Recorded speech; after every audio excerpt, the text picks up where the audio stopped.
여자들이 토크하고 있습니다. 안녕하세요. 김하나입니다. 안녕하세요. 황선우입니다. 오늘 부처님 오신 날이네요. 아, 방송이 올라가는 오늘이군요.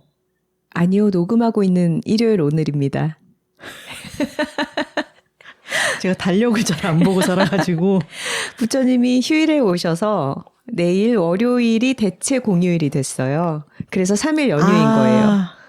그래서 탁구장이 쉬는 거구나. 그렇습니다. 크리스마스는 누구나 아는데 이게 음력으로 되다 보니까 바로 인지는 어려운 것 같아요. 그렇죠. 매년 날짜가 바뀌니까. 트위터 농담으로 부처님 오신 날을 부처님 내한하신 날이라고 쓰는 표현이 있는데 부처님이 한국에 오신 날. 그게 시작이 그걸 트위터에 퍼뜨린 사람이 저입니다. 지금으로부터 14년 전. 14년이나 됐어요? 2012년에 그보다 몇 해 전에 들었던 얘기였는데 제 친구가 같이 일하는 언니가 있었어요. 근데 그분이 이렇게 물었다는 거예요. 막 일을 하면서 다음 주가 부처님 오신 날이 있네. 근데 부처님 오신 날이 부처님이 태어나신 날이야? 아니면 부처님이 한국에 오신 날이야? 라고 물어서 그 말이 너무 웃겨가지고 제가 그거를 트위터에 쓰고 이 말 때문에 몇 년째 웃고 있다. 그러면서 부처님 내한하신 날 크크크크라는 표현을 제가 제일 처음 썼습니다. 아, 원조시구나. 네. 그렇죠. 부처님은 인도 사람이니까 한국에 처음 오신 날을 기념하는 걸 수도 있잖아요. 한국에 오신 적은 없죠. 불교가 전파된 거지, 한국에. 그렇죠. 근데 부처님 태어나신 날로 쓰지 않고 크리스마스의 경우에는 성탄절이라고 쓰잖아요. 석탄일이라고 부르기도 하죠. 석가탄신일. 탄신일이라고 하면은 헷갈리지 않는데 그걸 풀어서 부처님 오신 날이라고 하니까 그런 웃기는 오해도 발생을 하는 거죠. 부처님 한국에 오실 때 인천공항에서 공항 패션 사진도 좀 찍혔을 것 같고. 오신 적 없습니다. 여러분 헷갈리시면 안 돼요. 특히 어린이 톡토로 여러분. 그리고 저희가 지난 5월 18일에 광주에서 독도로독을 했잖아요. 네, 참 좋은 시간이었습니다. 네. 그 시간에 느꼈던 것은 댓글 소개 시간에 다시 이야기하기로 하고 저희가 광주를 갔다가 선우 씨가 요즘 열심히 공부하고 있는 분야가 있잖아요. 그 취재를 위해서 광주에서는 멀지 않은 여수까지 들렀다가 1박을 하고 집으로 돌아왔죠. 네. 부처님 오신 날을 앞두고 있어서 꼭 그랬던 것은 아니지만 여수에 가면 여기는 왠지 꼭 들러야만 할 것 같은 장소가 돌산도에 있는 향일암입니다. 톡토로 여러분들도 가보신 분들이 많이 계시겠죠. 여수 시내에서 다리로 연결되어 있기는 하지만 돌산대교를 건너서 이제 섬인 돌산도에 들어가면 거기에 남쪽 끝에 바다를 정말로 앞에 바로 두고 있는 아주 작은 암자가 있죠. 거기가 향일암, 해를 향하다라는 이름을 갖고 있는 암자인데 여기의 위치가 정말 절묘하죠. 평지에서 아주 많이 올라가지는 않지만 경사진 산길을 따라서 좀 올라가면 아주 탁 트인 남해를 마주 볼 수 있는 그런 곳입니다.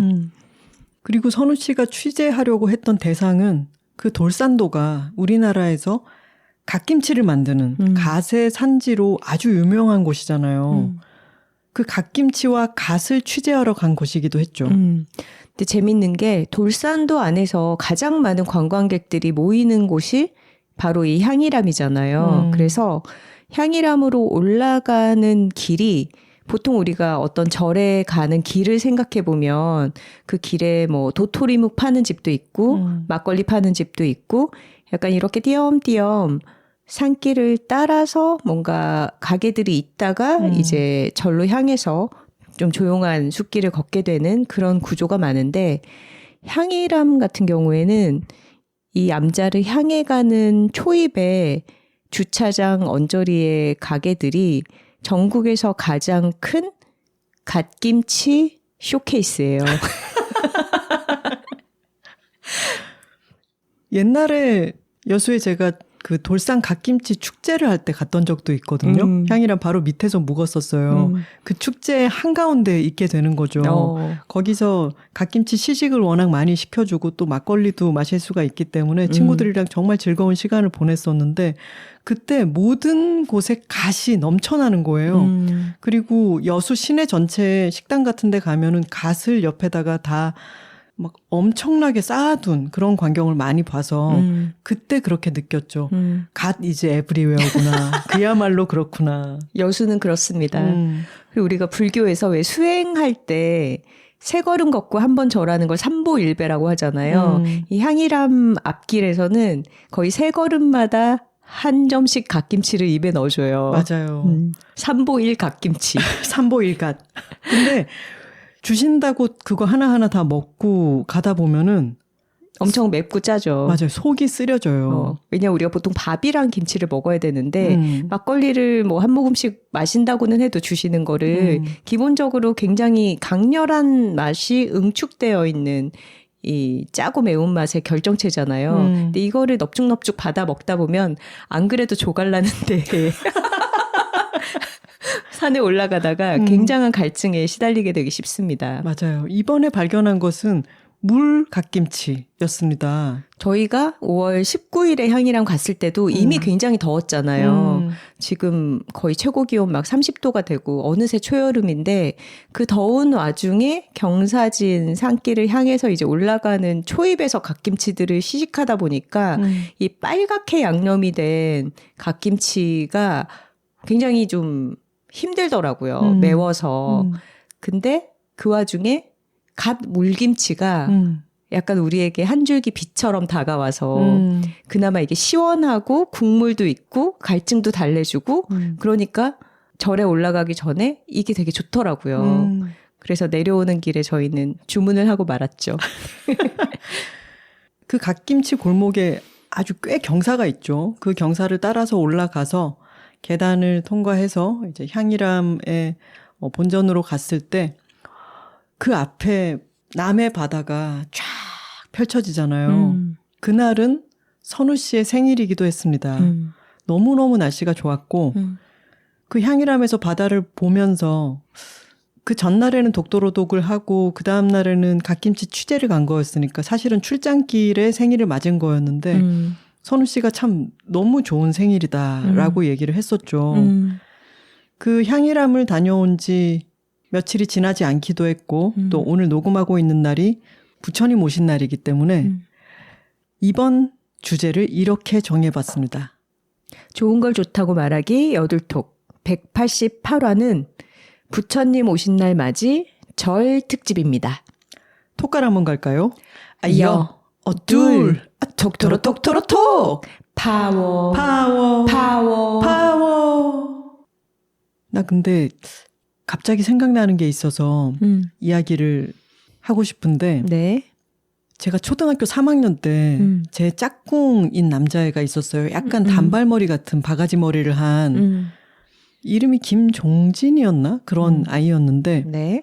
걔가 학기 시작하고 얼마 지나지 않았을 때 그러니까 서로를 알아가는 과정이었죠. 근데 당시에 저는 엄마를 따라서 성당을 뭐 신자라고 하기는 어렵지만 성당을 곧잘 가고 있었어요. 우리 집은 성당 다녀 이렇게 얘기를 했더니 김종진이 우리 집은 불교인데 나의 적! 내가 그래서 그 얘기를 듣고 초등학교 3학년이었지만 와 너무 부끄럽다. 제 주둥이를 틀어맞고 싶다. 왜 부끄러움은 나의 몫인가 이런 생각을 했어. 종진이가 아직 어려서 종교의 자유와 서로 다른 종교를 존중하는 법에 대해서 배우질 못했군요. 그러니까요. 그게 배타적인 게 아니죠. 특히나 적이 아니라고요. 종진이도 지금은 부끄러워하고 있을 거예요. 기억한다면.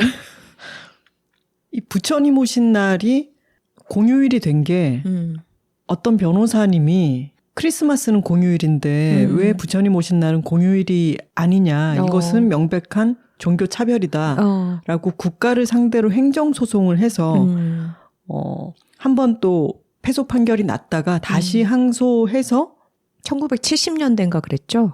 75년이었네요. 그 대법원까지 가는 과정에서 여론이 들끓기 시작하면서 정부가 여론 압박을 이기지 못하고 대법원 판결이 나오기 전에 공휴일로 전격 지정했다고 합니다. 아, 그런 역사가 있었군요. 그래서 종교의 자유가 있고 국교가 정해져 있지 않은 한국에서는 그 광화문 앞 광장에 12월이 되면은 커다란 크리스마스 트리가 서고 또 5월에는 연등이 달리고 불이 들어간 이렇게 불탑 같은 것을 세우기도 하고 일시적으로. 그리고 도심에서 연등 행진도 하고 그러죠. 근데 연등의 연자가 연꽃 연자 아닌 거 알아요? 아니에요? 아니에요. 불교의 상징이 연꽃처럼 되어 있어서 연꽃등 이렇게 많이들 생각을 하잖아요. 그리고 꽃 모양으로 생긴 등도 있고. 근데 그거 아니고 그 연기할 때 연자 있잖아요. 그러니까 불을 밝힌다는 뜻에서 연등이에요. 아, 진짜요? 나는 그 등에 보면은 연꽃 꽃잎처럼 이렇게 장식이 되어 있어서 당연히 연꽃등이라고 생각하고 있었네, 지금까지.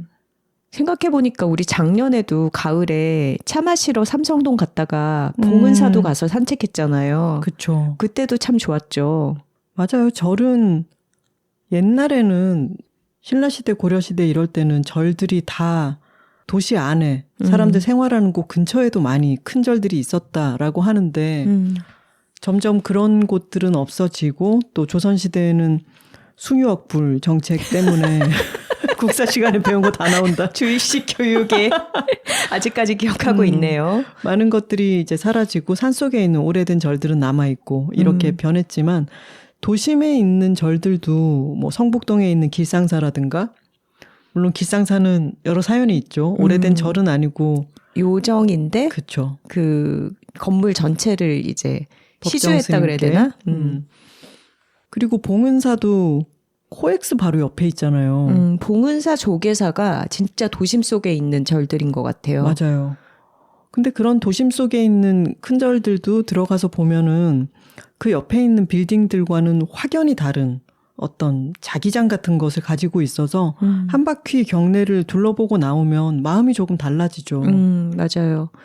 그리고 우리 집도 어릴 때부터 엄마가 독실한 카톨릭 신자였지만 그래서 저도 이제 성당에 계속 다니기는 했지만 무속신앙에 대해서는 꺼려하는 마음이 있어도 절에 가는 거는 그냥 자연스럽게 가족들이 같이 했던 것 같아요. 그래서 뭐 주말에 아빠랑 캠핑 가면은 산속에서 하루 보내고서 그 근처에 있는 절에 가서 구경하고 돌아온다거나 아니면 저희 본가가 경상남도 하동에 있었는데 이제 하동에서 지리산 쌍계사가 아주 가깝거든요.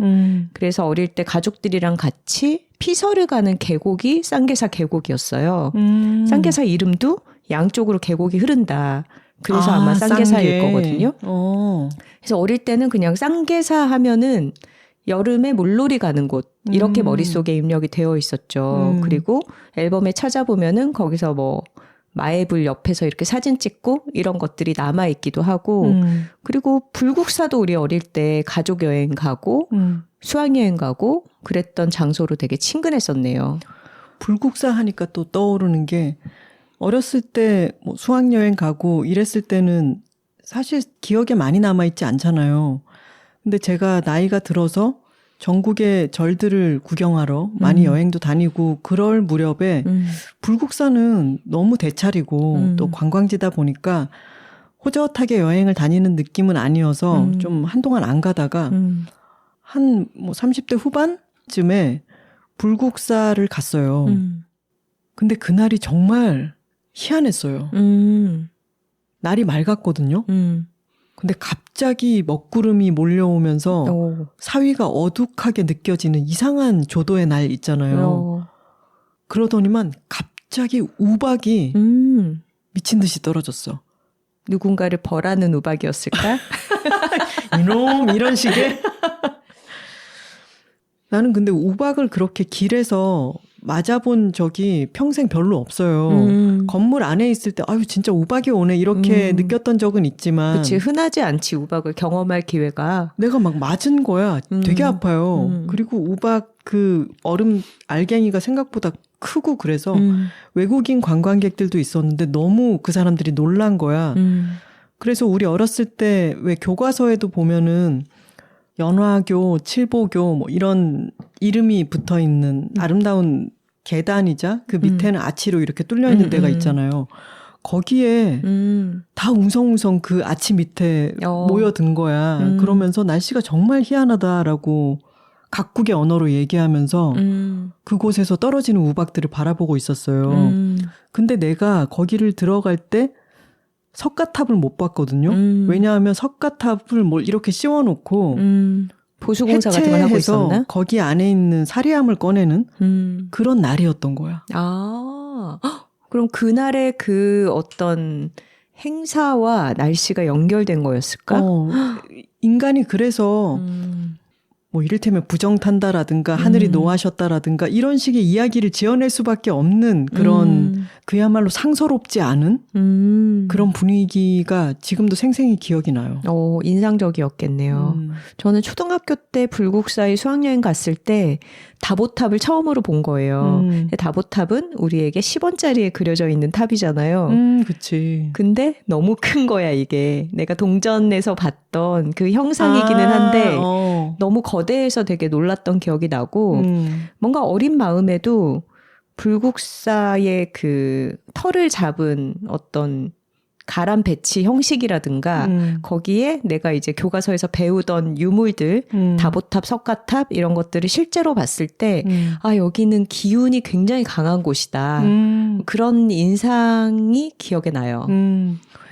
많이들 어린 시절 불국사에서 봤던 특히나 어린이들은 다보탑을 많이 기억에 담고 있다가 나중에 그런 얘기들 많이 하죠. 성인이 되어서 경주 놀러 갔다가 불국사에 들렀는데 어린 시절 그 거대했던 다보탑이 이렇게나 작았나? 라고 그래? 느끼곤 한다고. 다 크고 나서 보면 작아 보이려나?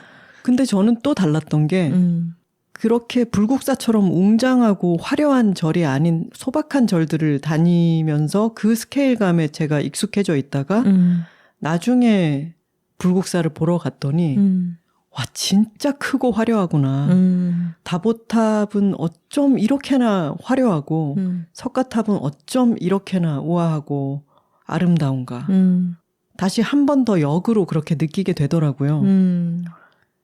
선우 씨랑 저랑 친해졌을 무렵이 한 10년, 11년 전 이때쯤인데 그때 선우 씨는 전 세계로 출장을 다니던 사람이었고 짬이 나면은 해외로 나가서 여행을 많이 했다고 했잖아요. 그렇죠.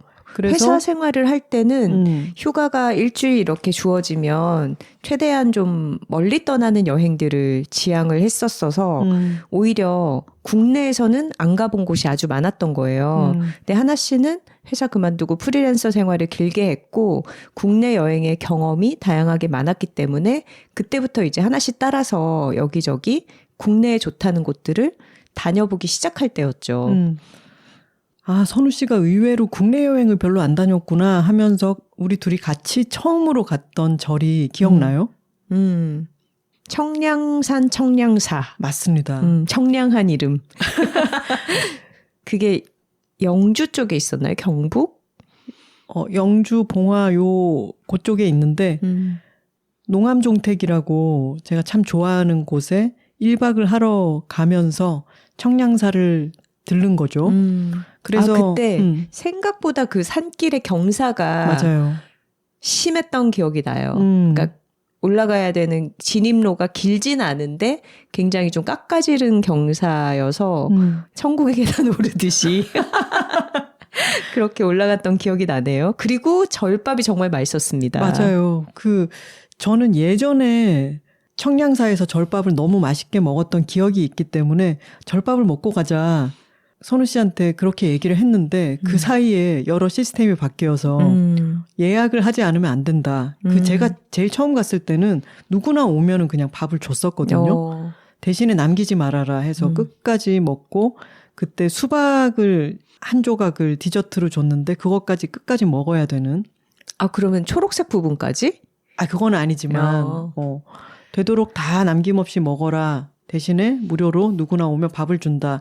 그리고 그 밥이 속이 편안하고 너무 맛있었다. 이 기억이 있어서 선우 씨한테 밥을 먹자고 했는데 예약을 안 하면 안 돼요 라고 했지만 저희 둘이 갑자기 깎아지른 그 경사를 천국의 계단을 올라오고 나서 배가 고파하는 이 표정을 보고는 아유 원래 안 되는데 드릴게 이러더니 굉장히 자비로운 그런 보살님이셨죠. 저희에게 밥을 주셔서 선우 씨는 그때 절밥을 성인 돼서 처음 먹은 거였죠. 너무 맛있었어. 너무 맛있었잖아요.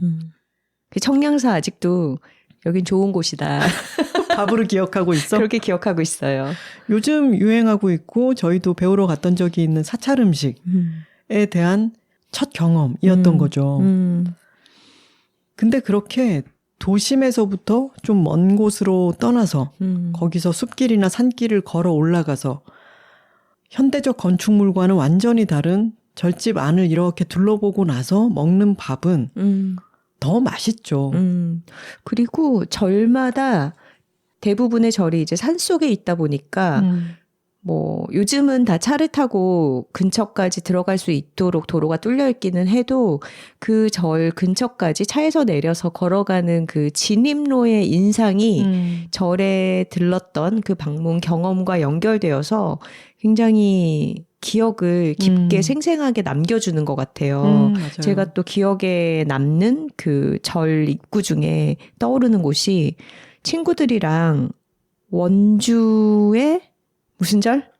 월정사. 월정사 갔을 전나무 때 숲길이 유명한. 거기에 진입로인 전나무 숲길이 있고 또 맨발로 이렇게 흙길을 걸을 수 있는 그런 길이 옆에 있었잖아요. 그래서 신발을 벗고 친구들이랑 맨발로 그 길을 걷고 나서 아니에요. 맨발로 걸은 거는 그 친구들 중에 한 명이었고 우린 안 걸었어? 맨발 걷기 열풍이 오기 전이었어. 근데 아니야, 걸었어. 나 발 씻은 기억이 나는데. 아니 발만 씻었다니까.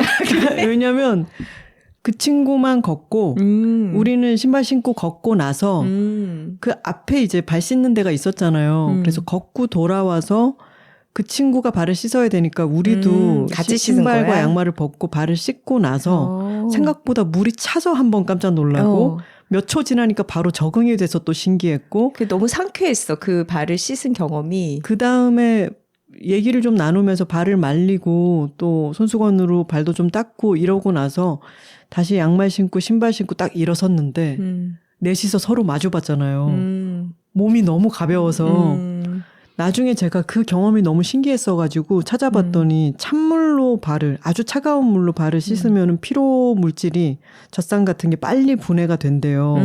그래서 저는 많이 걷고 피곤한 날에는 요즘도 발 씻을 때 일부러 차가운 물로 씻곤 해요. 그게 제니가 한다는 콜드 플런지 아니에요? 제니랑 나랑 공통점이 한 가지는 있네. 그리고 쌍계사 입구도 거기가 지리산 심리 벚꽃길이잖아요. 우리 봄 한담 때 그 얘기를 했던 것 같은데 저희가 통영국제음악제 갔다가 선우 씨가 심리 벚꽃길을 안 걸어봤다라고 해서 그거 한 번은 가보는 게 좋아 라면서 갑자기 이제 숙소를 찾아보기 시작했는데 그 심리 벚꽃길 언저리에 모든 숙소가 다 이미 동나에 있었죠. 근데 기적적으로 한 군데에 숙소가 한 자리가 나서 여기 예약하자 하면서 티켓팅 하듯이 예약을 했는데 거기가 켄싱턴 호텔이었고 저희는 켄싱턴 호텔로 그날 밤에 이제 음악제 마치고 가는 거니까 위치가 어딘지 잘 모른 채로 내비게이션을 켜고 깜깜한 데를 막 헤드라이트를 비춰가면서 숙소에 도착했고 하룻밤 자고 나서 눈을 떴더니 저희가 깨닫게 된 것은 우리가 쌍계사 바로 옆 그 심리 벚꽃길의 가장 만발한 곳에 절정의 시기에 한복판에서 눈을 떴다는 사실이었죠. 그때야말로 정말 극락 세계에서 눈을 뜬 것처럼 신기했습니다. 보면은 절들이 여러 가지를 고려해서 위치를 정할 거잖아요.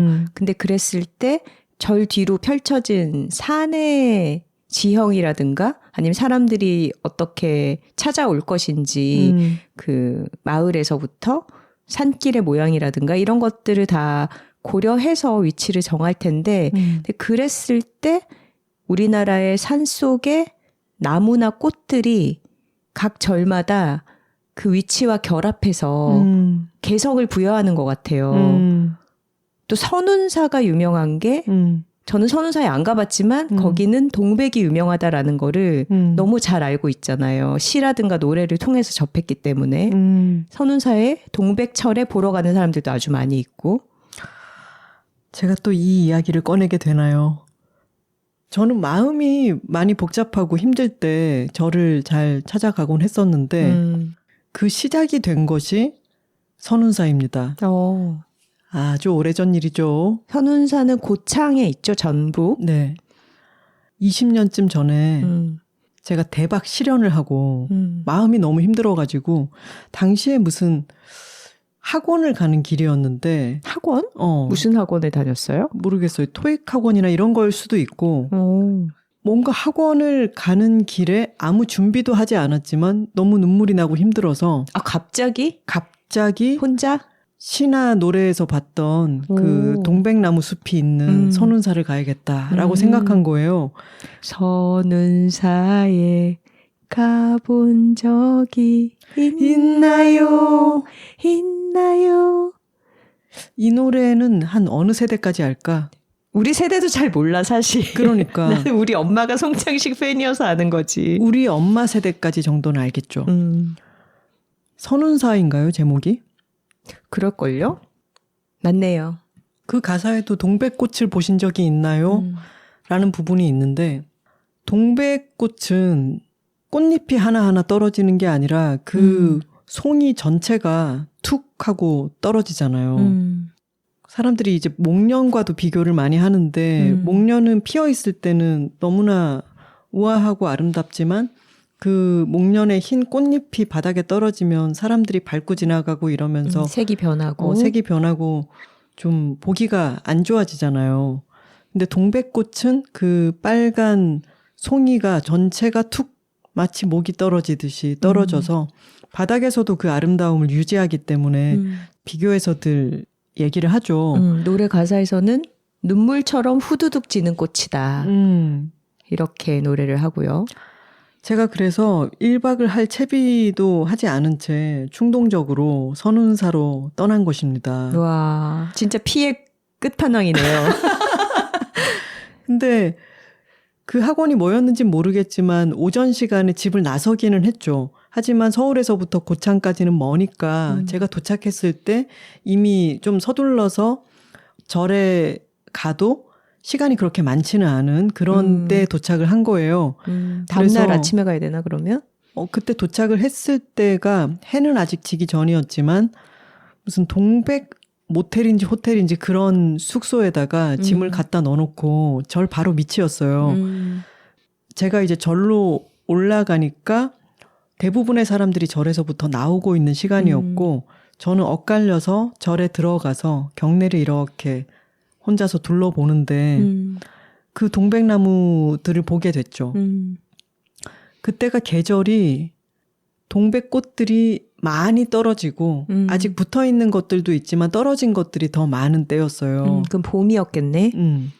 그리고 나는 조금 늦은 시간에 갔으니까 절에서는 또 해가 더 빨리 지고 하늘이 조금씩 어두워져 가는데 그 동백나무 숲을 봤더니 동백나무 잎은 나뭇잎 자체가 빛을 잘 투과하지 않잖아요. 두툼하고 광택이 있고 그래서 빛이 있어도 동백나무 숲이 우거진 곳 안쪽은 어둠이 아주 짙단 말이죠. 근데 하늘이 조금씩 어두워지고 있을 때였으니까 거기가 정말 짙은 그림자가 드리워져 있고 자세히 봤더니 거기가 빨간 동백꽃들이 너무 많이 떨어져서 융단처럼 되어 있는데 아름다우면서도 서글픈, 무섭지는 않았어요. 뭔가 서글픈 그런 느낌이고 아주 아름다웠어요. 그래서 제가 그곳에서 동백나무 꽃들이 많이 떨어져 있는 모습은 이렇구나. 뭔가 애상적인 그런 느낌이 들고 나는 지금 마음도 너무 슬프고 이러니까 혼자 상념에 잠겼다가 점점 더 어둑해지고 돌아서 내려온 거죠. 뭐 먹었어? 나 이런 거 궁금해하면 좀 그래? 근데 뭘 먹었는지는 난 기억도 없어. 그때는 그래? 입맛도 없었을 거야. 근데 내가 숙소로 돌아왔더니 내가 짐을 던져놓을 때만 해도 주차장이 텅텅 비어 있었거든요. 근데 내가 절에 갔다 돌아왔더니 관광버스들이 여러 대가 막 대져 있는 거야. 그 사람들은 뭘 먹고 왔나 보다. 근데 아까는 정말 조용했는데 관광버스가 많이 왔네? 뭐 이런 생각을 하면서 뭔가 불길하다. 내 방에 들어갔어. 그래서 나는 지금 별 준비도 안 했지만 노트와 뭐 필기구는 있잖아요. 그래서 방에서 뭘 이렇게 혼자 끄적끄적 쓰기도 하고 일기 같은 것도 쓰고 하면서 혼자 있었어. 그랬는데 점점 내 주위에 있는 방들이 시끌시끌해지더니 노래방 기계를 틀어놓고 쿵짝쿵짝 노래를 하기 시작한 거야. 문도 안 닫아. 그래서 내가 견디기가 너무 힘들어가지고 문을 열어서 봤더니 내 방 주위 양쪽에 모든 방들이 왜 방문을 안 닫고 다 노래를 따로 노래를 부르고 막 있었나요? 부르고 있는데 내가 힐끗 봤더니만 신발도 너무 많고 난리가 난 거야. 무슨 워크샵 야유회 이런 거 온 거예요. 그래서 내가 너무 괴로워서 한두 군데 얘기한다고 이게 해결될 문제도 아니어서 로비를 찾아갔어요. 그래서 제가 지금 모든 방에서 쿵짝쿵짝 노래를 부르고 저는 혼자 왔는데 너무 시끄럽고 잠을 잘 수가 없어요. 잠을 자기에는 이른 시간이긴 했지만 그 소음이 너무 커서 항의를 했더니 그분이 여관 직원이 괜찮아요. 9시만 되면 전기를 싹 내려불어요. 그래서 이게 무슨 소린가 했는데 그때가 한 8시 반쯤 됐겠지? 그래서 너무 괴로워하면서 그 숙소 방에 있었어. 근데 9시를 기다리며 일기를 쓰고 있다가 갑자기 쿵짝쿵짝 하더니만 진짜 노래방 기계가 꺼짐과 동시에 내 방 불도 꺼지는 거야. 그래서 강제 취침. 군대인가요? 불이 꺼지더니 비상등의 그 희미한 희미한 흰색 초록색 불빛만 남고 갑자기 사위가 조용해지면서 강제로 조용해져서 이게 뭔가라고 생각하면서 그 희미한 불빛 밑에서 일기를 쓰다 지쳐 잠들었던 그런 기억이 있습니다. 진짜 20년 전이네요. 요즘에 한국 숙소라면 상상하기 힘들 그러니까. 그런. 자, 아까 우리가 향이람 이야기를 했죠. 향이람은 그 형식이 참 독특합니다. 근데 향이람의 형식이 정말 독특하다는 걸 알려면 보통의 이 가람 배치라고 하죠. 절집의 형식들이 어떻게 되어 있는지를 우리도 잘은 모르지만 간략하게는 알고 있잖아요. 향이람은 아주 작은 암자고 바닷가에 거의 절벽에 붙다시피 해서 건축이 되어 있기 때문에 어떤 그 지형에 맞출 수밖에 없었던 거고 보통의 절에 들어가면 맨 처음에 문이 하나 나오죠. 현판에 무슨 산, 무슨 사. 보통 절이 산에 있으니까 이름을 알려주는 그 문이 제일 먼저 나오더라고요. 절에 가면 아까 얘기했듯이 절로 가는 진입로부터 내가 이 절에 왔구나를 생각하면서 여기서부터 절이다라고 생각하면 좋죠.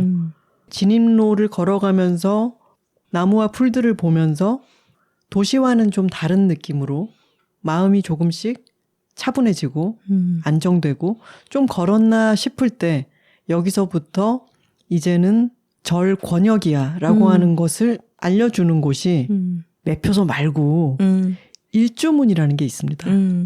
아까 선우 씨가 무슨 산 무슨 사라고 되어 있다고 얘기했던 향이람에는 금오산 향이람이라고 적혀 있었고 근데 아까 선우 씨가 좀 조사를 해보더니 일주문이 왜 일주문인지 얘기해 줬잖아요. 그러니까 말하자면 세속과 이 성스러운 절 공간을 나누는 제일 첫 관문이라고 할 수 있을 텐데 여기에 문의 기둥이 보통은 문이라고 해도 입체가 부피가 있잖아요.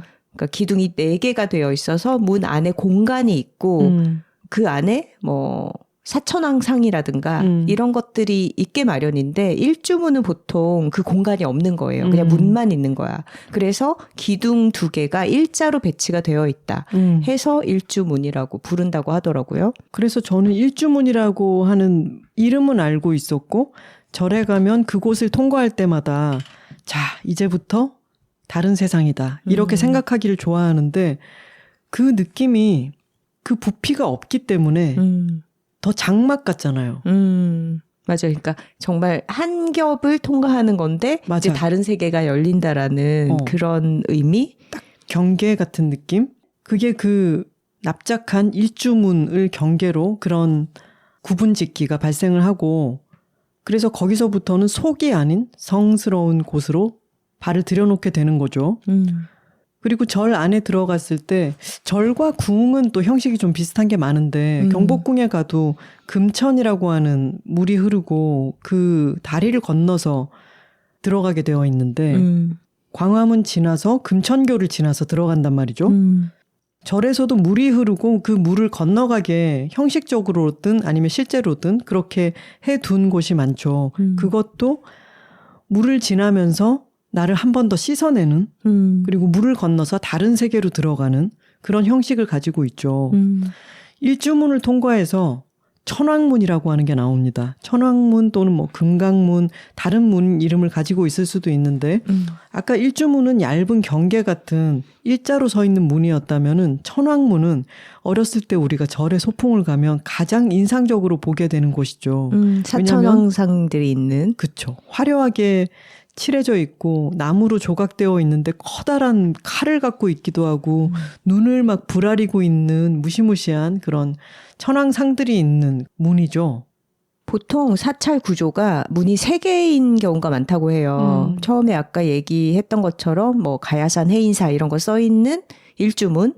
그 다음 문이 부처님을 지키는 수호신 같은 사천왕들이 있는 천왕문 또는 금강역사라고 하는 그러니까 사천왕들은 좀 화려해 색깔이 알록달록 우리가 머릿속에 떠올리는 근데 좀 더 단정한 모양새에 좀 더 비율이 좋은데 약간 색깔이 화려하지 않은 그 사람들이 금강역사라고 하는 그런 역할인데 부처님이 지키는 그 수행은 비슷하다고 해요. 이 금강 역사들이 부처님을 수호하는 문인 경우에는 금강문. 근데 사찰이 아주 규모가 크면은 금강문, 천왕문이 다 있는 곳도 있더라고요. 그러고 그걸 통과하고 나면 이제 마지막 법당으로 가기 직전에 있는 문이 부리문. 이렇게 3개인 구조가 많다고 합니다. 절에서는 문을 통과하는 행위가 아주 중요하죠. 그것을 정말 극적으로 느낄 수 있는 곳은 영주에 있는 부석사입니다. 이번 특집을 준비하면서 선우 씨가 부석사를 안 가봤다는 걸 알고 깜짝 놀랐는데 저 안 가본 데 아주 많아요. 제가 지난 10년 동안 선우 씨에게 부석사에 가자고 제안하지 않았다니 이것은 저의 불찰입니다. 부석사 역시 글로 배웠죠.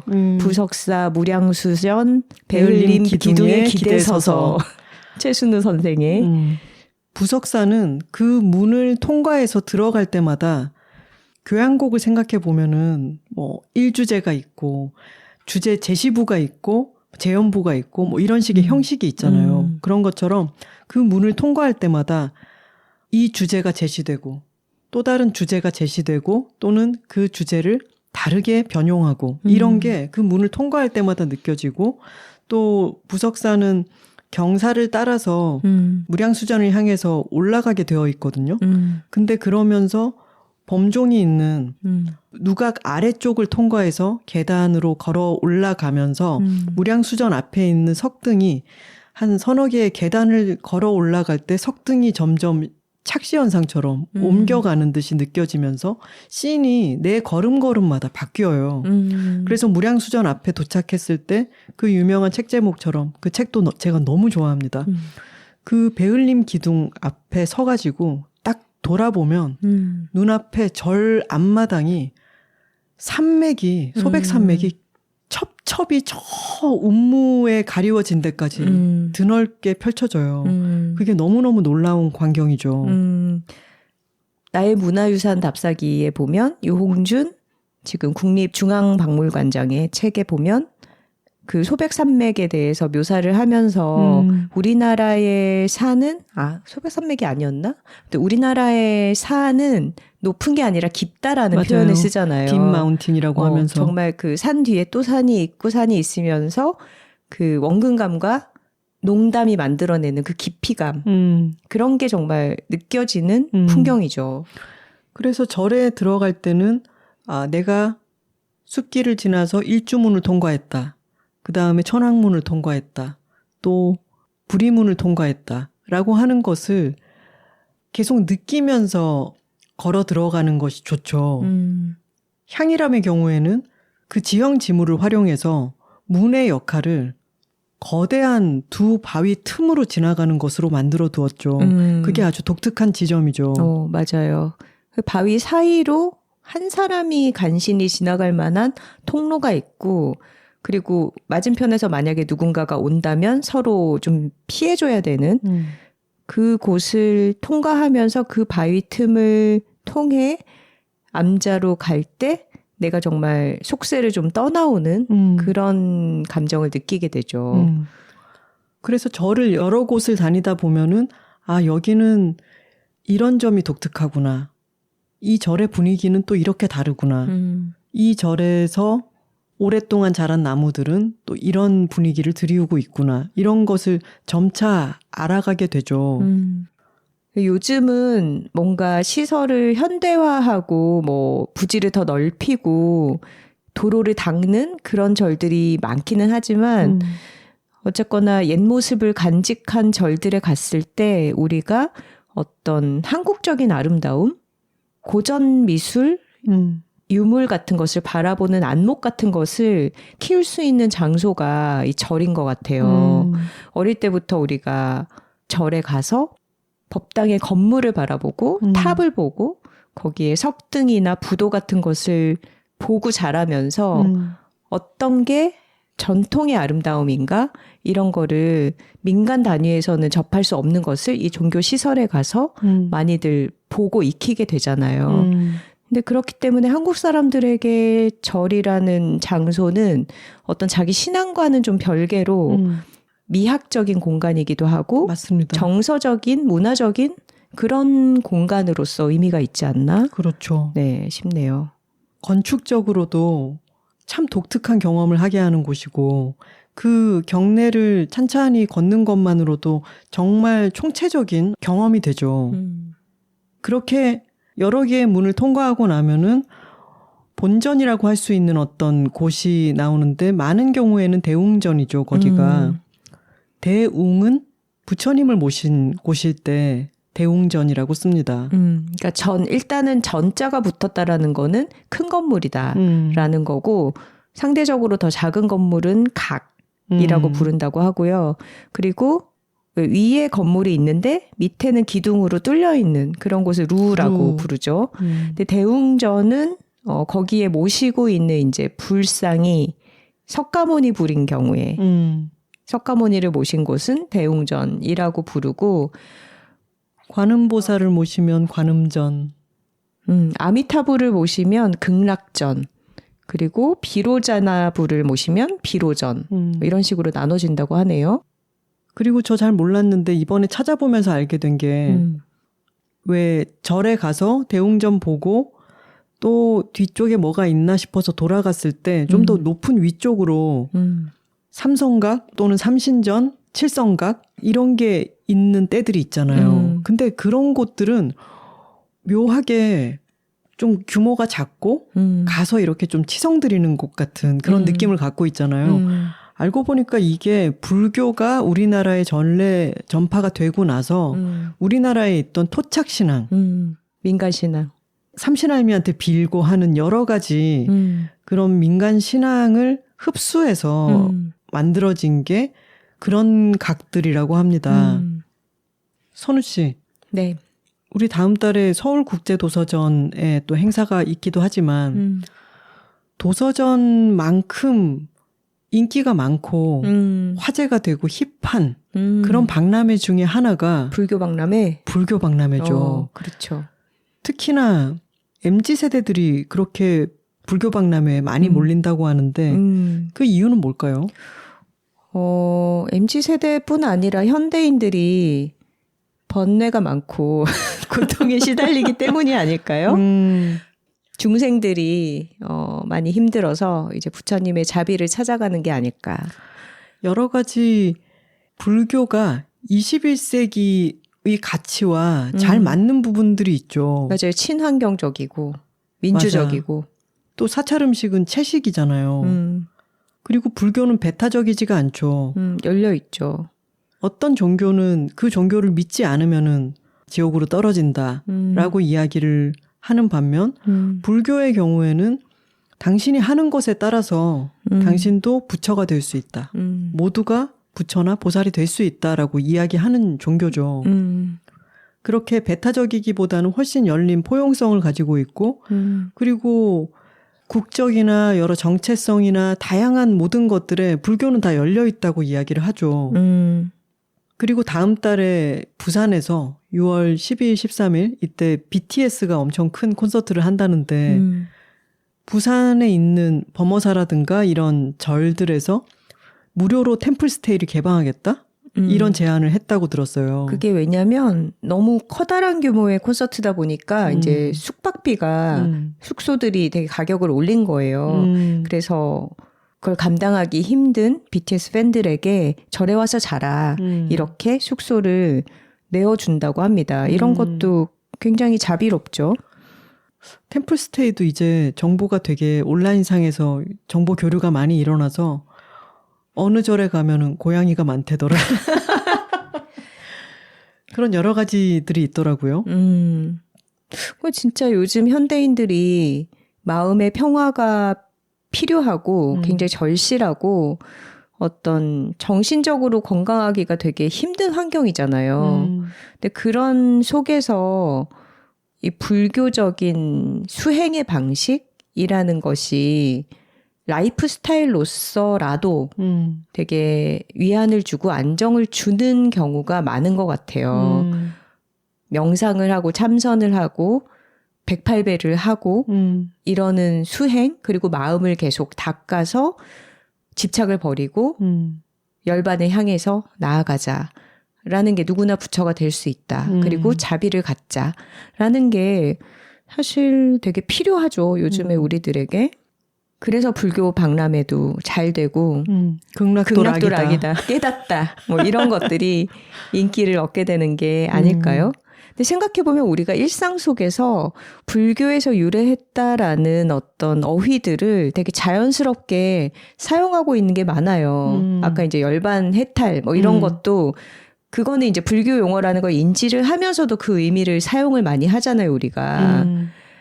그리고 극락 이런 것도 이제 불교 용어고 뭐 예를 들면 야단법석 되게 시끄럽고 어수선할 때의 야단법석이라는 말도 불교에서 왔다고 해요. 아, 그래요? 원래 유래가. 나는 전혀 몰랐어요. 법당에 사람이 넘쳐나서 야외에 단을 세워서 법회를 여는 자리다. 그러니까 그만큼 시끌시끌 소란하다. 아, 야외에 단을 만들고 법회를 열어서 자리를 마련한다. 이런 뜻인 거예요? 그래서 시끄럽다는 뜻이 됐다고 하고. 나는 법석인다 뭐 이런 말이 있잖아요. 나는 야단법석이 다 순 우리말인 줄 알았더니 아니네. 아니지. 그리고 뭐 아수라장 이런 것도 불교 용어지. 아수라들이 싸우는 어지럽고 처참한 곳이다. 뭐 이런 뜻이고. 그러네요. 나락도 불교 용어라는데 산스크리트어에서 와서 지옥을 뜻하는 절망적인 상태. 그렇다고 합니다. 무진장, 뭐 그렇지. 자비, 인연, 업보, 단말마, 찰나 뭐 이런 거. 그러네요. 불교에서 유래된 용어들을 참 많이 쓰고 있네요. 그리고 차를 마시다 보면은 불교가 차문화와도 아주 깊은 관계를 맺고 있기 때문에 차를 잘 음미할 수 있는 좋은 공간 중에 하나가 또 절이기도 하죠. 맞아요. 우리 톡토로도 아버지 따라서 산에 우편물 갖다 드리러 절에 다니다가 차 마신 이야기 해줬잖아요. 맞아. 아까 현대인들이 번뇌가 많다 이런 이야기를 했는데 저도 마음이 너무 힘들 때면은 어느 절을 찾아가야지. 또 그 절에 가서 한 바퀴 둘러보고 돌아오면서 좀 마음이 나아지고 이런 경험을 참 오랫동안 여러 번을 했어요. 근데 그런 곳을 하나 머릿속에 마음속에 넣어두는 것만으로도 마음이 좀 기댈 곳이 생긴다는 그 느낌? 좀 나아지죠. 선우 씨랑 저랑 지난달에 양화진 성당, 저희 집에서 멀지 않은 합정에 있는 양화진 성당에 가서 그 성당 앞에 산책로가 이렇게 있고 거기 초를 밝히는 곳이 있었잖아요. 거기다가 이제 돈 내고 초를 사가지고 고로, 하쿠, 우리 고양이들, 투명 고양이가 된 아이들의 이름을 쓰고 촛불을 밝혔습니다. 그리고 손을 모으고 눈을 감고 아이들이 잘 있기를 기도했고 그리고 선우 씨가 옆에 있던 그 주둥이가 길쭉하게 생긴 라이터를 들고 다른 사람들 불 꺼진 초에도 다시 불을 켜줬잖아요. 왜냐면 바람이 심해가지고 꺼진 초들이 많이 있더라고요. 근데 그렇게 하니까 참 마음이 좋았어요. 근데 선우 씨 이번에 향이라면서 왜 한국 절 올라가는 길이나 그 길가에 보면은 돌을 이렇게 쌓아놓은 데들이 많이 있잖아요. 근데 선우 씨가 우리도 돌을 하나 쌓자고 하다가 남의 돌을 무너뜨렸어. 그래서 다시 쌓아줬잖아. 당황한 나머지 다시 쌓으려다가 다른 돌탑을 또 무너뜨렸어. 그래서 그거 다시 다 쌓았습니다. 네네. 돌 주인분들은 오해 없으시길 바라고요. 네, 다시 돌탑 쌓아서 여러분들의 소원 꼭 다 이루어지라고 제가 대신 또 한 번 더 빌어드렸습니다. 근데 그렇게 무언가를 하나씩 쌓거나 초를 켜거나 요즘은 이제 연등에다가 어떤 기원하는 거를 달기도 하잖아요. 소지라고 하는 그런 것들을 달기도 하잖아요. 그런 형식이 있고 그런 걸 하는 것 자체가 내 마음의 어떤 부분을 어루만져 주는 거죠. 그렇죠. 인간은 약한 존재이기 때문에 그리고 우리가 이 속세에 살아가다 보면 너무나 마음을 더럽히는 일, 마음을 상하는 일들이 많이 생기잖아요. 그럴 때 우리에게 이 세속을 잠시 벗어나서 좀 정신적인 세계를 경험하게 해주는 시공간, 장소로서 절이든 교회든 성당이든 그렇게 마음 기댈 곳이 있다면 너무나 다행한 일이 아닐까요? 댓글 소개 시간입니다. 사연과 광고 문의는 W2Talking, W 숫자 2 talking@gmail.com으로 보내주시면 됩니다. 용토로님의 댓글입니다. 새소리 하니까 생각나는 에피소드가 있는데요. 한번 여름에 캠핑을 갔던 적이 있어요. 근데 새소리가 들리는데 그 음이 어쩔시구 옹해야 할 때 어쩔시구인 거예요. 계속 그 아이가 어쩔시구 울면 제가 옹해야를 부르게 되는데 새벽 3시까지 그러고 울어서 잠을 못 이뤘어요. 저 내용으로 찾아보니 어쩔시구 옹해야 하고 우는 새가 있다고 몇몇 글이 보였고 그 새는 뻐꾸기의 한 종류였어요. 이상입니다 하셨습니다. 거기에 둘키토로님이 댓글을 달아주셨어요. 네? 어쩔시구 하며 우는 새가 있다고요? 저 너무너무 궁금해서 찾아보니 검은 등 뻐꾸기라는데 정말 어쩔시구 옹해야의 어쩔시구 부분과 음이 똑같은데 이거 제 웃음벨 될 듯요. 제가 찾은 블로그 첨부할게요. 작성자분께 허락을 받았다며 이 새소리가 들어있는 영상이 있는 블로그를 보내주셨어요.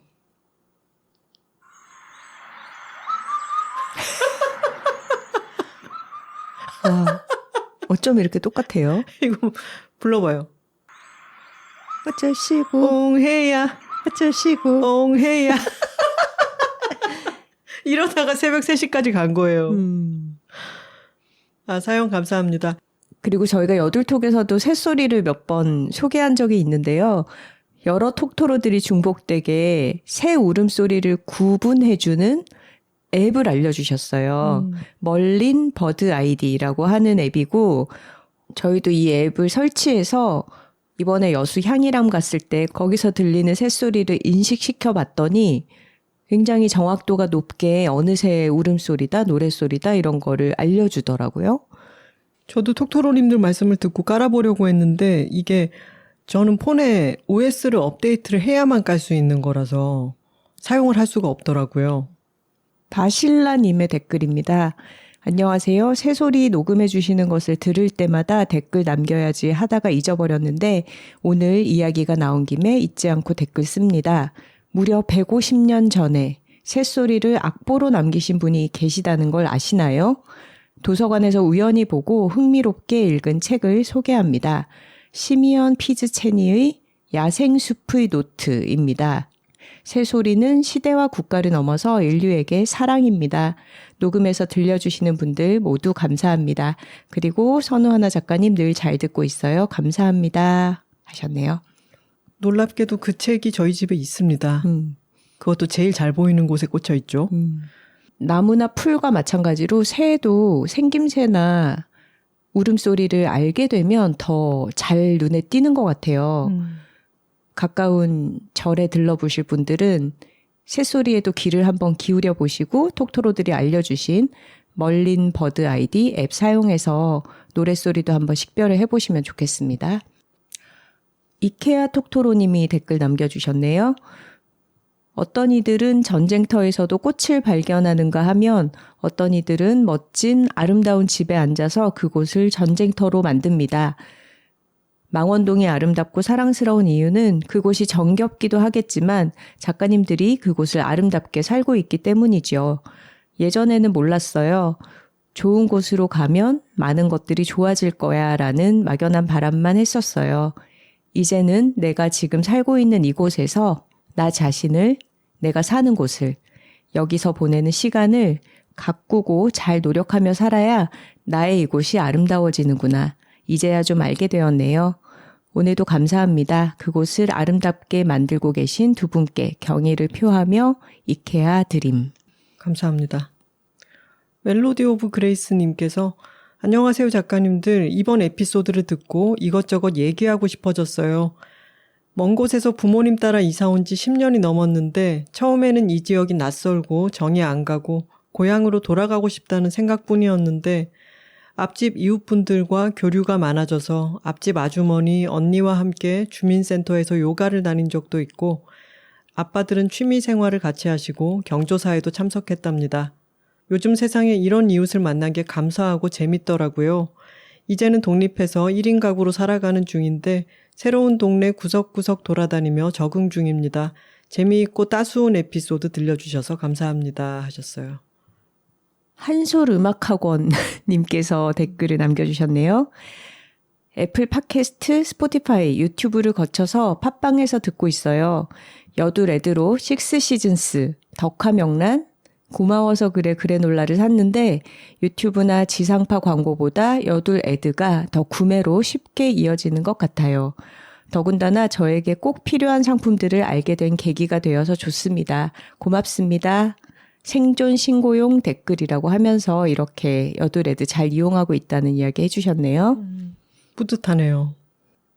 그리고 지난번에 제가 카페 누야그 샤라웃을 했었는데 그때 새 모녀 톡토로가 듣고 있다라고 하셨었잖아요. 네.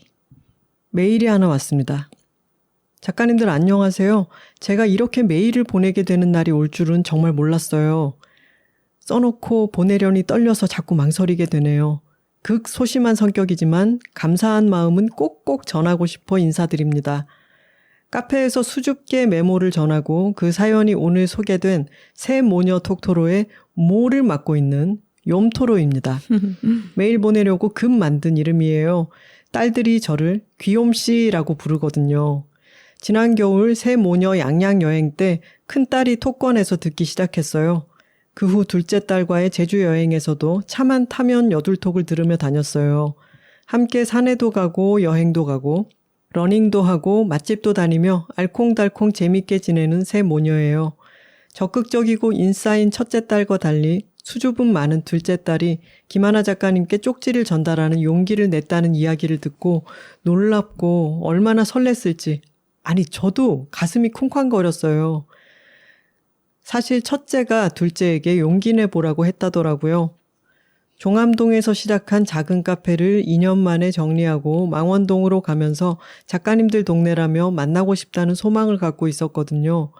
망원시장을 두리번거리기도 하고 우연히 만나 인사드린 것만도 무척 행복해했는데 오늘 아침 작가님들께서 누야그 샤라웃 해주셨다며 연락이 와서 새 모녀는 거의 축제 분위기였어요.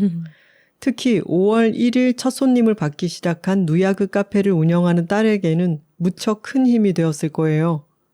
오픈하신 지 얼마 안 되신 카페였군요. 그러게요. 둘째 딸이 여둘톡 들으며 카페 오픈 준비하는 릴스를 만들었는데 그걸 알아봐주는 댓글들도 달렸어요. 역시 톡토로는 어디에나 있군요. 새 모녀에게 큰 기쁨 주셔서 고맙습니다. 셋 중 원조 톡토로인 큰딸이 메일을 보내면 좋은데 호주로 워킹 홀리데이를 간 지 일주일밖에 안 돼 정신이 없을 것 같아 제가 대표로 두서없는 감사의 메일을 적어보았습니다. 특히 저는 출퇴근길 러닝할 때 여둘톡을 친구 삼아 듣고 듀오링고 독서 열심히 하며 두 작가님들께 좋은 영향 듬뿍 받아서 늘 감사하게 생각하고 있어요. 앞으로는 좀 더 적극적인 톡토로가 될게요. 고맙습니다. 아직도 설레는 마음으로 욤토로 올림. 추신, 둘째 딸이 오늘 사연 소개를 계기로 누야그 방문해서 톡토로라고 말씀해 주시면 5% 할인해 드린다고 하네요. 하셨어요. 귀여운 사연 감사합니다. 네, 욤토로님 진짜 귀여움하시네요. 낯선 곳이 나의 동네가 되는 순간이라는 제목의 메일이 왔습니다. 안녕하세요, 선우하나 작가님들. 저는 영국에 사는 쿨토로입니다. 최근 업로드된 에피소드 187화 자신의 동네를 사랑하는 일 중에서 선우 작가님이 릴스를 보다가 우리 동네가 어때서? 라며 소리를 치는 부분을 듣고 크게 공감하여 이렇게 메일을 쓰고 있습니다. 제가 절대로 집 사지 말라는 동네로 우리 동네가 꼽힌 걸 보고 소리 질렀던 그 얘기죠. 저는 약 6년 전 남편의 건강 문제로 당시 살던 집에서 나와야 했고 집 없는 서름에 집을 우리도 사보자며 길고 긴 여정을 시작했습니다.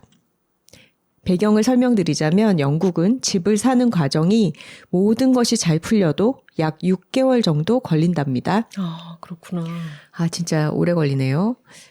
처음 집을 보러 다닐 때부터 지금 집 사이에는 2개의 다른 집들이 있었는데요. 모두 그 당시 살던 동네였어요. 익숙하기도 하고 슬슬 인기가 많아지는 지역이라 집값도 오르는 추세였고요. 그런데 2군데 모두 이상하게 정말 생각하지 못한 이유로 계약이 계속 지연되다가 구매로 이어지지 않았어요. 그러는 사이 시간은 흘러 약 1년 반이 지났고 이 지역과는 인연이 아닌가 보다 하고 다른 지역으로 눈을 돌려 현재의 동네에 집을 보러 다니게 되었습니다. 이전까지는 사실 들어본 적도 없는 동네였어요. 직장과도 거리가 있었고 친구도 가족도 없는 곳이라 큰 기대가 없었어요. 평일 저녁 퇴근 후 남편과 함께 근처 역에서 만나 집 보기 전에 저녁을 먹으려는데 한식당이 있지 뭐예요? 중심지가 아니면 한국 식당은 정말 찾기 힘들거든요. 홀린 듯 들어가서 잡채와 김치전을 시켰어요. 그런데 세상에 잡채가 볶은 당면인 거예요. 제 고향은 경상도. 저희 집에서는 잡채를 할 때 당면을 항상 불린 뒤에 따로 볶았어요. 그러면 잡채가 더 쫀쫀하고 찰기가 있거든요. 영국에서 살다 보니 볶은 잡채는 사치고 그냥 무친 잡채도 감사하며 살았는데 이 볶은 잡채의 면이 너무너무 소중했어요. 쫄깃한 잡채를 입안에 잔뜩 우겨 넣고 바삭한 김치전을 한 입 베어 무는 순간 해는 져서 어둡고 비는 추적추적 내리는데 이 모든 게 무슨 영화의 한 장면 같았어요. 그리고 나서는 그 순간부터 그 동네에서 안정감을 느끼게 되었습니다. 몇 달 뒤 그 동네에 나온 집들을 집중적으로 살피고 나서 지금의 집을 찾았고 모든 것이 일사천리로 진행되어 잘 살고 있답니다. 물론 오직 그 한식당 때문만은 아니고 동네 분위기, 교통, 그리고 공원 등의 요소들도 다 따져보았으니 걱정하지 마세요. 그래도 한식당이 50% 이상은 차지했을 것 같은데요? 그러게요.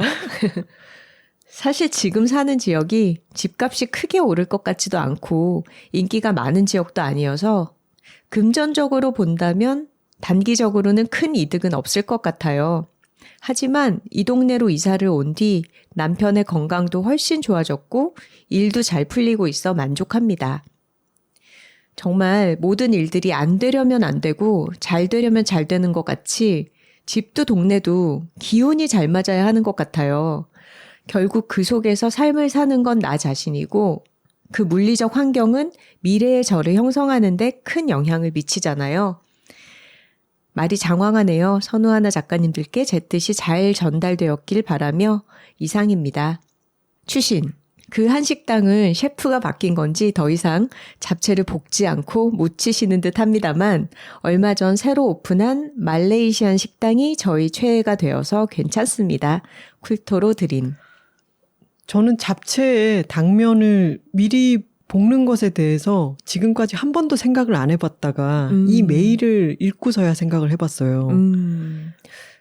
장황하지 않고 뜻이 정말 잘 전달이 됐고요. 식당이 결정적인 요인은 아니었다고 하시지만 마음이 열리는 순간 어떤 동네에 대해서 호감을 갖게 되는 그 마술적인 순간에 대한 묘사가 너무 생생해서 굉장히 공감하면서 읽었습니다.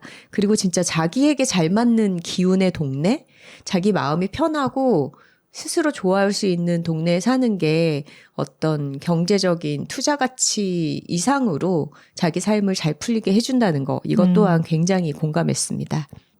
이 경우에는 한식당이니까 더 특수하지만 어느 동네에 내 취향의 가게가 있다는 것은 중요하죠. 왜냐하면 그 가게 사장님도 그 동네에 어떤 것을 보고 뭔가가 맞다고 생각해서 그곳에 가게를 여신 거기 때문에 중요한 지표가 되기는 합니다. 사연 감사합니다. 제주도민 영마토로의 감사편지가 왔습니다. 안녕하세요, 언니들.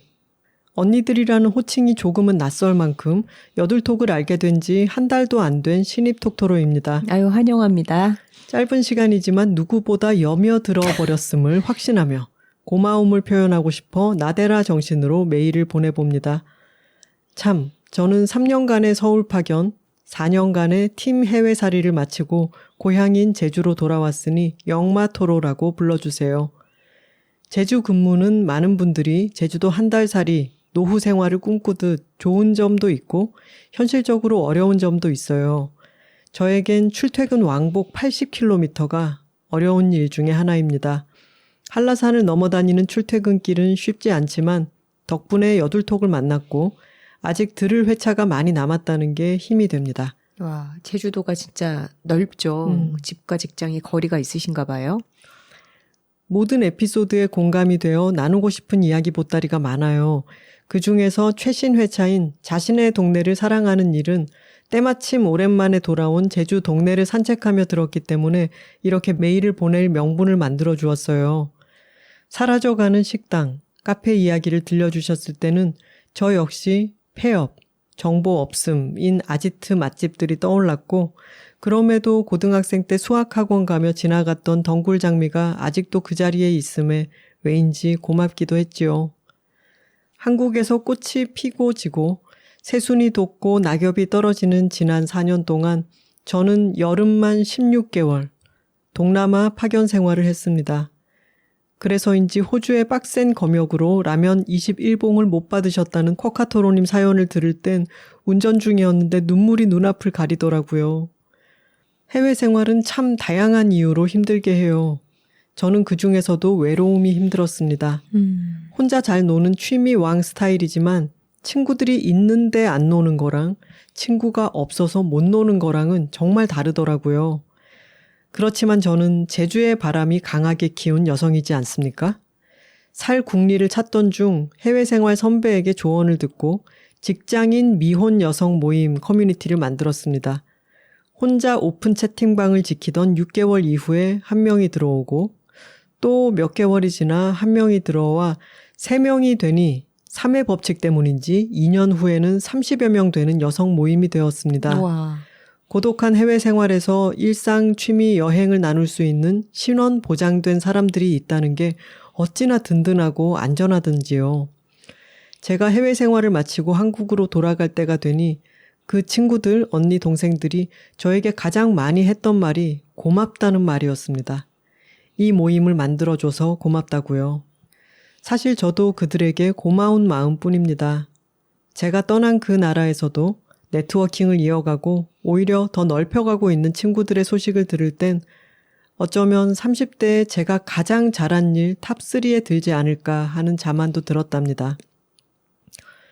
이런 뿌듯함을 가지고 다시 돌아온 제주에도 학창시절 친구들이 있습니다. 또래 친구들은 갓난아기부터 유치원까지 엄마의 손이 많이 필요한 어린이들을 양육하고 있어 얼굴 보긴 쉽지 않지만 마음만큼은 혼자가 아닌 제주 생활이라고 느끼게 해주는 든든한 존재들입니다. 그리고 여둘톡이라는 새로운 친구도 있고요. 사람 사는 거 참 비슷하죠? 세상에 이런 사람도 있구나, 혼자가 아니구나 라는 그 기분이 참 사람을 충만하게 만들어줘요. 그게 해외 생활 이야기일 수도, 묵고제비 쩝쩝 석사가 될 수도, 독서 이야기가 될 수도 있도록 매주 다양한 이야기로 함께 해주셔서 감사해요. 언니와 여동생이 없어 친구들이 가진 자매들을 부러워만 하던 저에게, 저를 비롯한 톡토로들에게 이야기가 잘 통하는 뒷배 든든한 언니들이 되어주셔서 감사합니다. 추신, 후루룩 짭짭 맛 좋은 라면 레시피 뒷북 칩니다. 봄에 두릅 비빔면이 있다면 겨울철엔 이 레시피 어떠세요? 방어회와 합이 좋은 후식 라면 레시피입니다. 굴 진짬뽕에 굴 한 봉지, 매생이 한 줌을 넣으면 더 이상 인스턴트라고 할 수 없는 궁극의 깊은 맛을 느낄 수 있습니다. 기름진 방어회를 굴과 매생이가 아주 깔끔하고 개운하게 마무리해 줍니다. 아, 벌써 시원하다. 너무 맛있겠는데요? 쩝쩝 석사 아니고 박사학위 드려도 될 것 같습니다. 겨울철에 꼭 시도해 볼게요. 감사합니다. 그리고 오픈 채팅방 이야기가 나와서 말씀드리는데 영등포에서 작은 카페를 하고 계신 톡토로님께서 영등포 독도로독을 위해서 오픈 채팅방을 열고 기다리고 계십니다. 영등포 여둘톡 티타임으로 검색해서 그 인근에 계신 분들 관심 있으시면 들어가 보시기 바랍니다. 네. 은혜제인장님의 메일입니다. 언니들 안녕하세요. 저는 2월 중순부터 SNS와 브런치에서 우리 동네 자연관찰이라는 제목으로 인증샷을 올리거나 글을 쓰고 있습니다. 지금 살고 있는 곳은 11년 전 결혼과 함께 이사온 동네입니다. 처음 1년은 동네 적응은커녕 집에도 적응이 안 되어서 주말마다 본가에 가서 잠을 몰아서 자고 왔어요. 그러다 차츰 마음 가는 가게들이 생기면서 정을 붙이기 시작했어요. 그중에는 사장님과 각별해진 카페도 있는데 시간이 지나면서 그곳도 다른 카페도 은행과 밥집마저도 다 사라졌어요. 각별해진 사장님과는 카페가 없어진 후로도 인연을 이어가고 있지만 그 인연과는 별개로 마음 둘 곳이 사라졌다는 것이 참 허전하더라고요. 그러다가 세상이 막 신기한 것 투성이인 어린이와 함께 산책을 다니며 동네 자연을 관찰하기 시작했습니다. 오래전부터 자연에는 관심이 많았지만 가까운 곳보다는 늘 먼 곳을 바라봤던 것 같아요. 오랜만에 집 앞에서 공벌레도 보고 이름 모를 들꽃들도 잔뜩 봤습니다. 아이와 함께 동네를 몇 년째 지켜보다 보니 제가 몰랐던 구석이 참 많았더라고요. 그래서 올해부터는 본격적으로 자세히 들여다보며 기록을 남기기 시작했습니다. 자연이라고 해서 늘 한자리에 있는 것은 아니에요. 동네에서 가장 좋아했던 오동나무는 재작년부터 시들해져 가다가 작년에는 말라버렸고 그 자식나무는 꽃을 피우기 직전에 베어졌어요. 봄 소식을 가장 먼저 알려주던 집 근처 목련나무는 몇 년 전 베어진 후 올해 그루터기에서 자라난 가지에서 처음으로 꽃을 피웠답니다. 매일 마주하는 풍경을 SNS에 올리면 자연과 가까이에서 부럽다는 댓글이 종종 달려요. 제가 사는 곳은 하나 언니가 어릴 적 살던 동네예요. 빅토리노트를 읽고 이옥선 작가님께 여쭤봤더니 맞더라고요. 이곳에서 조금 더 걸어가면 바다도 나오고 산도 멀지 않은 곳이긴 하지만 저는 주로 아파트 화단, 가로수, 공원에서 관찰한 것을 공유 중입니다. 누구나 마음만 먹으면 가까운 곳에서도 충분히 자연을 관찰할 수 있다는 걸 알리고 싶어서요. 들풀과 나무, 곤충, 벌레, 새, 고양이 등 다른 종 주민들을 자꾸 접하다 보면 어째서인지 저도 이 동네에서 점점 뿌리를 깊게 내리고 살아가는 듯한 기분이 들어요. 이 동네가 아주 멋진 곳이라서 사랑하는 것이 아니라 제가 뿌리를 내린 곳이기에 이곳을 아름답게 가꾸며 살아가고 싶어지더라고요. 이번 주에는 초등학교 근처 공원 뽕나무에서 열매가 커가는 것을 보고 뽕나무 이도 봤어요. 뽕나무 이는 뽕나무 잎에 붙어있는 하얀 실타래 같은 벌레인데요. 잎에서 즙을 빨아먹고 자라요. 이 뽕나무 이라는 이름 처음 들어봤습니다. 그러게요. 정부희 작가님 책에서만 보던 것을 올해 실제로 처음으로 봤답니다. 그리고 요즘은 하나 언니께서 보신 떼죽나무를 관찰 중이에요. 우리 동네에는 행복복지센터 앞에 화단에서 볼 수 있는데 저는 꽃이 아닌 가지 끝에서 발견되는 떼죽 납작 진딧물 벌레집을 추적 중입니다. 처음 봤을 땐 꽃이나 열매인 줄 알았는데 알고 보니 벌레집이었더라고요. 매년 이미 커진 것과 말라버린 집만 보다가 올해는 커져가는 모습을 지켜볼 예정입니다. 오늘은 얼마 전 제초 작업이 이루어진 작은 땅에서 달팽이와 외구리 노래기를 봤습니다. 수년을 지난 땅이지만 눈길을 주지 않다가 작년부터 이 작은 땅에서 달팽이가 살고 있다는 걸 알아차렸어요. 겨울 내내 못 만나다가 봄에 만났더니 어찌나 반갑던지. 몇 년을 관찰하다 보니 만나면 반가운 식물과 동물이 아주 많아졌어요. 이게 어디 우리 동네에서만 가능한 일일까요?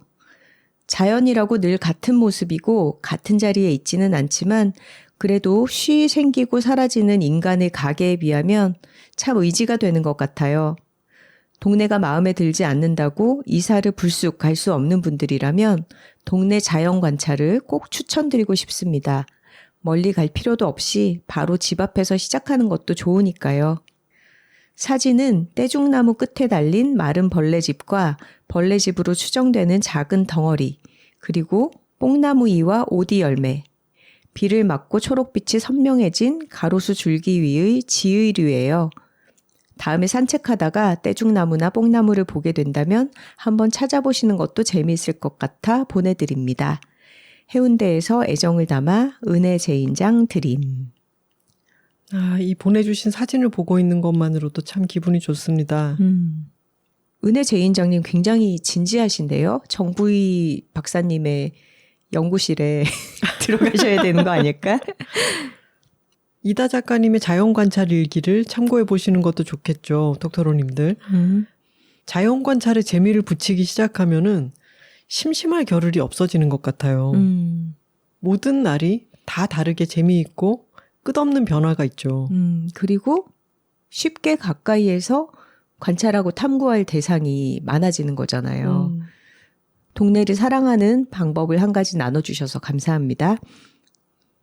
광주 독도로독 참여 후기 메일을 읽어보겠습니다. 언니들 안녕하세요. 지난 월요일 광주에서 함께 책을 읽은 나자매 토로 중 언니입니다. 나자매 토로는 나주에서 온 자매 톡토로들이라는 뜻입니다. 기억나네요, 이 자매들. 그럼요. 제일 처음으로 마이크를 잡고 이야기하셨던 분들이죠. 네. 저는 종종 언니들을 보러 서울에 갑니다. 간 김에 서울 나들이도 하고 친구들도 만나고요. 그래서 작년엔 톡토로 투게더에도 올해는 파주에서 진행된 독도로독도 참여했어요. 그때마다 동생에게 함께 가자고 해도 동생은 서울까지 가는 걸 부담스러워해서 다른 톡토로 친구들과 언니들을 만나러 갔습니다. 그래서 저는 언니들에 대한 동생의 마음이 그렇게 크지 않구나 넘겨짚곤 했어요. 독도로독 당일 아침 저는 습관처럼 취소표를 잡았고 동생은 흔쾌히 알겠다고 했습니다. 오후 휴가를 쓰고 광주로 달려간 동생은 잔뜩 신이 난 채로 카페 꽃마에 들어가더니 당당하게 제일 가까운 자리를 차지했습니다. 그리고 언니들을 보자마자 얼굴에 번지던 감격과 수시로 틀어막던 입, 오들오들 떨면서 마이크를 잡고 궁전제과만을 외치던 모습.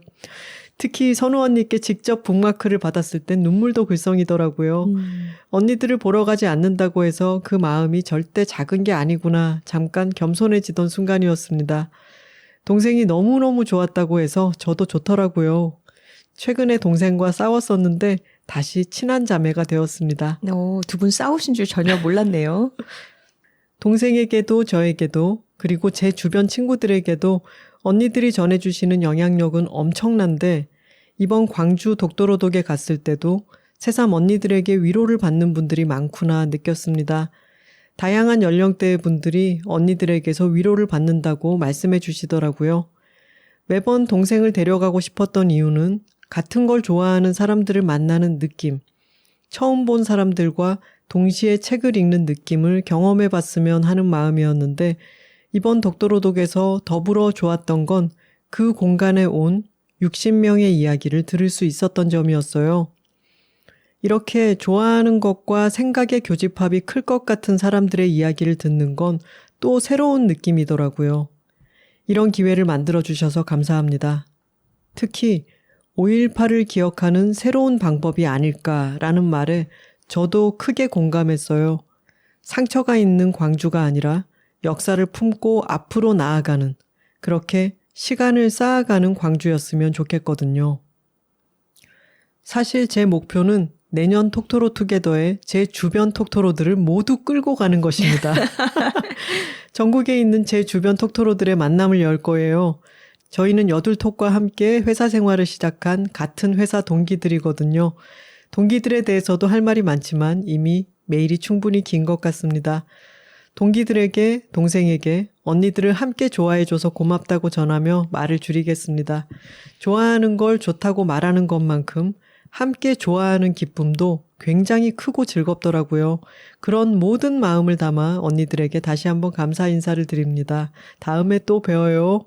추신, 빵을 좋아한다던 동생에게 추천 빵집을 물으셨을 때 동생이 궁전제과만을 외쳤는데 동생이 긴장한 나머지 궁전제과 알바생이었던 정체성만 드러낸 것 같습니다. 하지만 추천드립니다. 궁전제과가 튀김소보로의 원조인 걸 아시나요?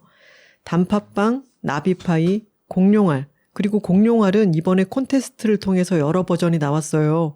여름이니 밀크쉐이크와 빙수 모두 추천드립니다. 광주에 다시 한번 와주세요. 사랑합니다. 이상입니다. 하셨어요. 야. 저희 예전에 광주에 갔을 때 궁전제과 빵을 선물 받아서 맛있게 먹었습니다. 맞습니다. 나자매 토로 중 언니 토로님 메일 감사하고요. 메일 중간에 내용에도 써주셨는데 그날 60명의 톡토로들이 모여서 같이 책을 읽고 나서 저희가 광주에 자주 갈 수 없으니까 여러분들의 이야기를 듣고 싶다 해서 마이크를 쫙 돌리면서 각자 읽은 책과 소감에 대해서 얘기하는 시간을 가졌어요. 네, 날짜가 5월 18일이다 보니까 자연스럽게 소년이 온다를 비롯해서 광주 민주화 항쟁과 관련된 책들을 읽은 분들이 많이 있었고 그 책에 대한 이야기를 나누던 도중에 이런 독서 모임 또한 5.18을 기억하는 하나의 새로운 방법이 될 수 있을 것 같다. 이런 얘기가 있어서 그 부분을 써주셨네요. 헤드코어 대표인 명상토로님이 그 말씀을 해주셨죠. 저도 그 말씀이 참 기억에 남았습니다. 그날 또 기억에 남았던 게 저희보다 10살 이상 나이가 많으신 톡토로들도 와주셨는데 그분들이 1980년에 광주에 살고 계셨고 당시에 고등학생이셨더라고요. 맞아요. 그래서 고등학생으로서 경험했던 80년 5월에 대해서 또 이야기를 나눠주셨어요. 저희에게는 여러모로 잊지 못할 5월 18일이었고 기회가 되면 광주에 또 다시 가서 독도로독 모임도 갖고 싶습니다.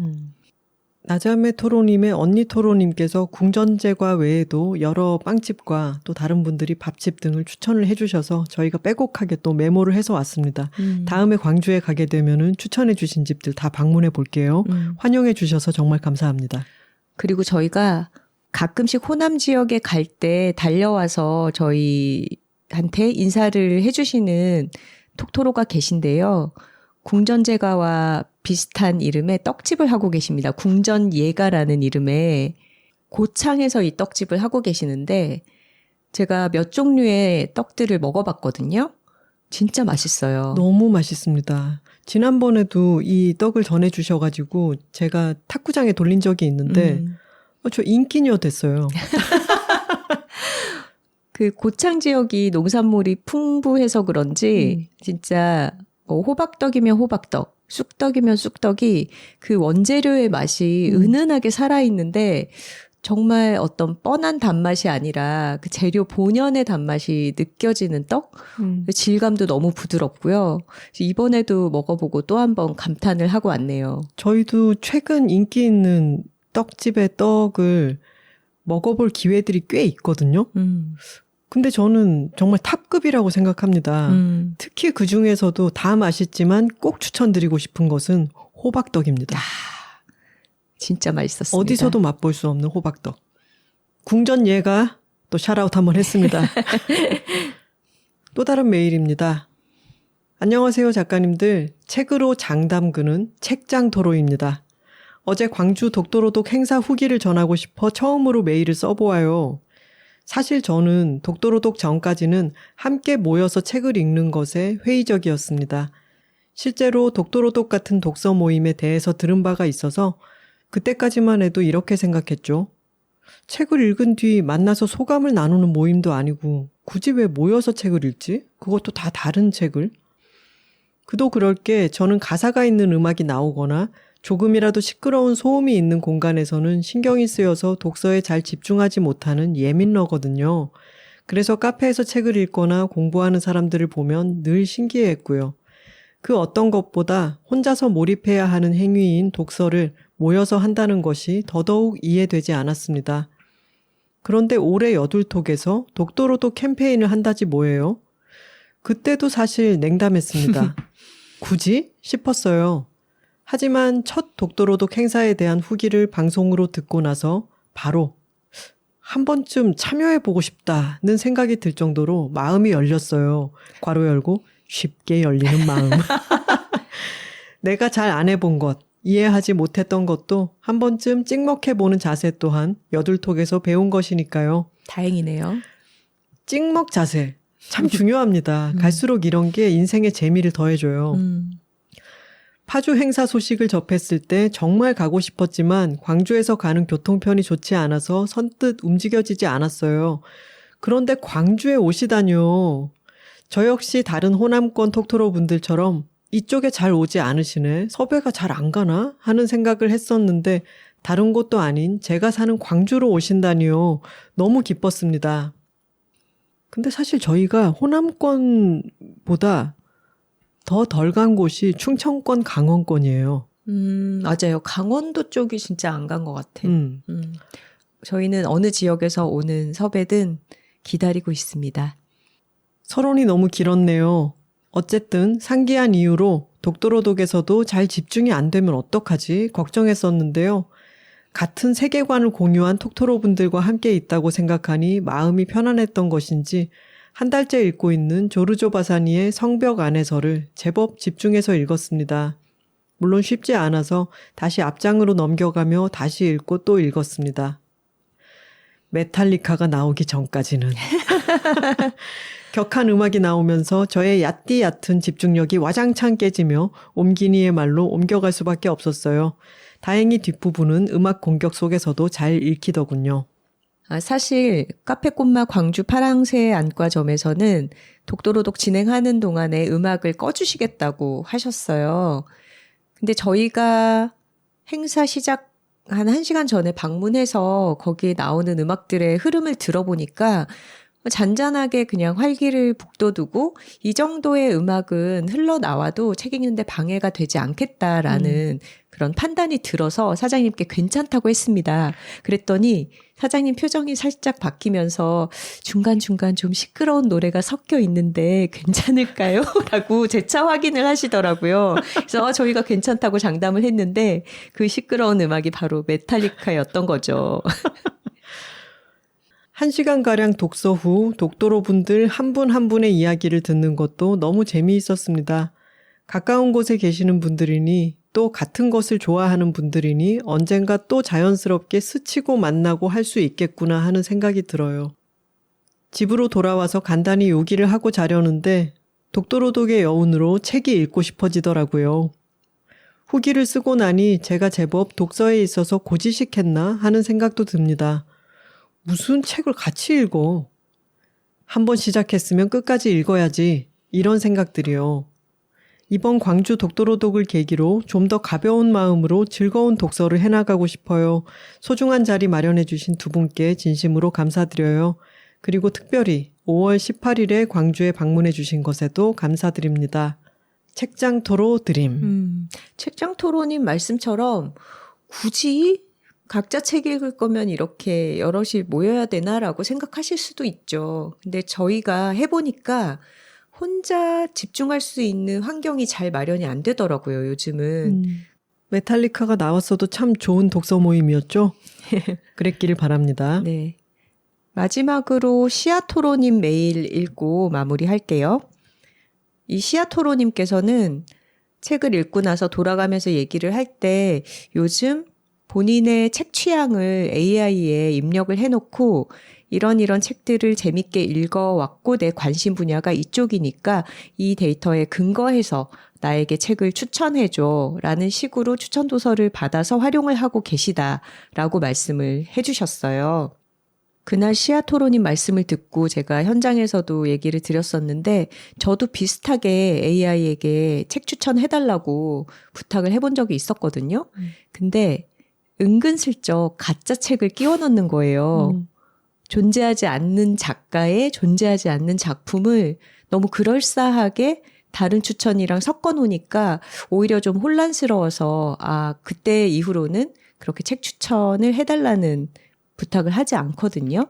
네, 시아토로님께서도 그 부분에 대해서 언급을 해주셨어요. AI의 할루시네이션, 인공지능 환각이라고 하는 게 아직 남아있는 숙제다.